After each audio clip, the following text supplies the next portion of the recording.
non mais non top dama cette expression laa dul bàyyee parce que xam naa ko jëm mais amul sens boo paree rek on parle des Sénégalais on parle avec les Sénégalais c'est sérieux mënoo fexe itam ba duma la ci toon parce que amul tax cette affaire elle est sérieuse Bouba c'est de l'argent c'est 91 milliards guys d'abord damay commencer par remercier ki nga xam moom mooy Sade Top donte sax jërul remercier parce que à chaque fois ci loolu la yàgg def loolu mooy rôle am mais démb jàkkaarloo toj na ko rajax macha allah nit koo xamante ne bi nit ko pertinent ba pare xam bu baax idée yi muy défendre xam-xam nekk loo xamante ne bi ay caaxaan soo ko amee rek am nga ko ba pare nit boo wax dëgg ci amul kenn koo xamante ne bi mën na wax leneen lu wuuteeg li ngay wax peu importe ku bëgg a diaboliser wala nga bëgg a manipuler nit ki bu fekkee yaa nekk si dëgg peu importe nit lu ñu mënti wax chaque jour yaa nekk si dëgg et aussi dama leen di bàyyi ngeen xool bu baax vidéo bi nga xamante ne bi démb def na ko foofu sa jàkkaarloo ñu seetaan ko de Descartes waa ju pertinent macha allah. da ngeen koy jël orienté ko foo xamante ni du dëgg boo bëggee dégg dëgg maintenant je vais aller plus loin ce qui est en train d'être dit sur cette affaire là c'est faux la vérité mooy da am ko bëggoon a lubal alalu Sénégal parce que tàmm nañu ko et ce dossier n'est pas am na beneen boo xamante ni dina génn prochainement vous allez vous en rendre compte nous avons dit ñett parce que ñoo woote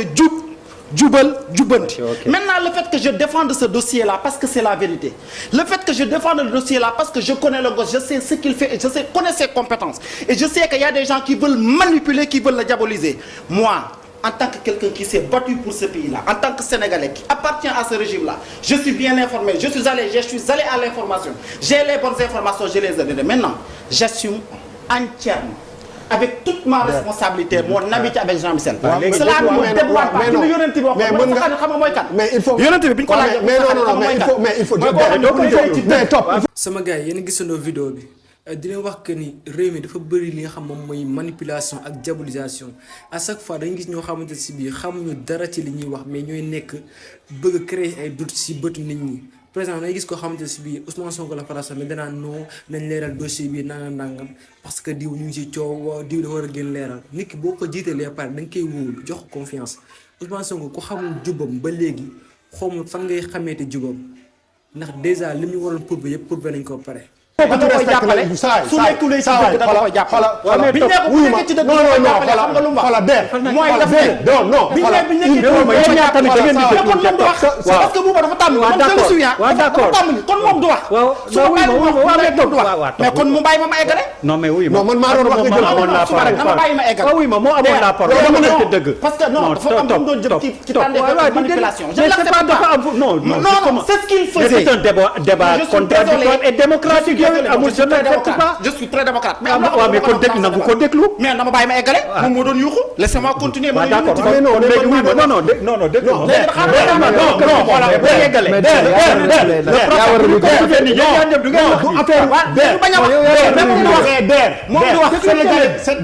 arrête ce que tu fais xam nga lan la dafa wax ba pare dëgg la yaa war a liggéey mais da ngay jox nit fois la parole naan déglu leen bu bañee lu baax la koy def mais tey boo ko def ça ne passe pas waxal ba daaneel non Badara waxal ba daaneel voilà waaw fi ma doon daaneel mooy yonent bi nee na nit bu nekkee sa xarit da nga koy jàppale su nekkee ci dëgg da nga koy jàppale su nekkee ci lu dul dëgg ñu ne ko su nekkee ci dëgg de xam nañ lan lañ koy jàppale waaye su nekkee ci dul dëgg nan nga koy jàppale mooy da nga ko yow ba mu ñëw nga ne ko xëy nekkoo ci dëgg jublul ci yoonu dëgg et c'est comme ça que nous entretenons nos relations. Ok, allez. C'est comme ça que j'entends. Oui, il y a Jean-Michel. Ok, il n'y a pas de souci. sama gars il faut que ngeen xaar lu bëree bëri parce que ñi nga xamante ne bii perte nañ pouvoir bi à chaque fois dañuy essayer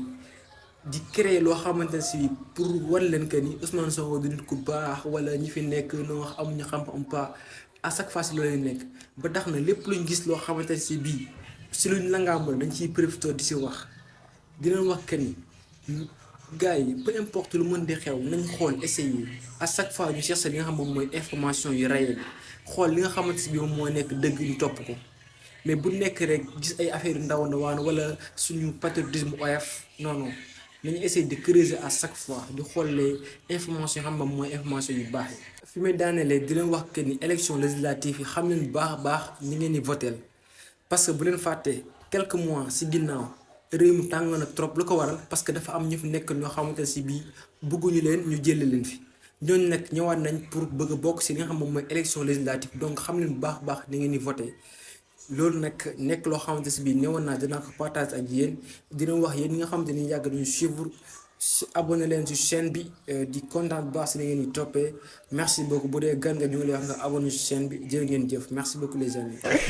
non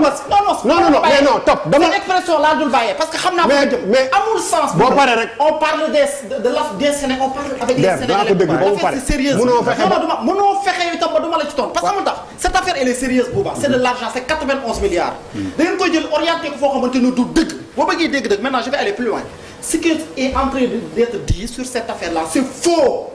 la vérité mooy da am ko bëggoon a lubal alalu Sénégal parce que tàmm nañu ko et ce dossier n'est pas am na beneen boo xamante ni dina génn prochainement vous allez vous en rendre compte nous avons dit ñett parce que ñoo woote jubal jubbanti. Maintenant le fait que je défende ce dossier-là parce que c'est la vérité le fait que je défende le dossier-là parce que je connais le gosse je sais ce qu'il fait et je connais ses compétences et je sais qu'il y a des gens qui veulent manipuler qui veulent le diaboliser moi. En tant que quelqu'un qui s'est battu pour ce pays-là, en tant que Sénégalais qui appartient à ce régime-là, je suis bien informé, je suis allé à l'information, j'ai les bonnes informations, je les ai données. Maintenant, j'assume entièrement, avec toute ma responsabilité, mon amitié avec Jean-Michel. Cela ne me dévoile pas. Mais il faut mais il faut mais top il faut que tu respectes ça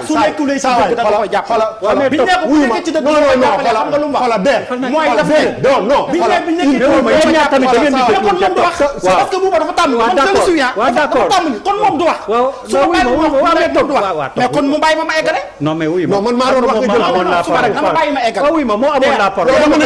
parce que non dafa am doon jëm ci tànn manipulation je l'accepte pas non c'est ce qu'il faisait c'est un débat contradictoire et démocratique amul je n'accepte pas je suis très démocrate mais mais kon dégg nangu ko déglu mais dama bàyyi ma eggale moom moo doon yuuxu laissez-moi continuer waaw d'accord non déglu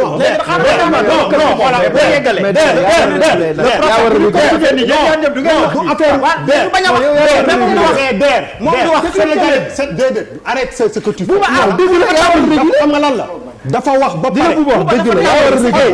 mais da ngay jox nit fois la parole naan déglu leen. ma la koy def mais tey boo ko def ça ne passe pas. waxal ba daaneel. non Badara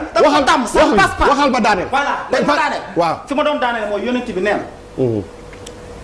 nit bu nekkee sa xarit da nga koy jàppale su nekkee ci dëgg. da nga koy jàppale su nekkee ci lu dul dëgg ñu ne ko su nekkee ci dëgg de xam nañ lan lañ koy jàppale waaye su nekkee ci dul dëgg nan nga koy jàppale mooy da nga ko yow ba mu ñëw nga ne ko hey nekkoo ci dëgg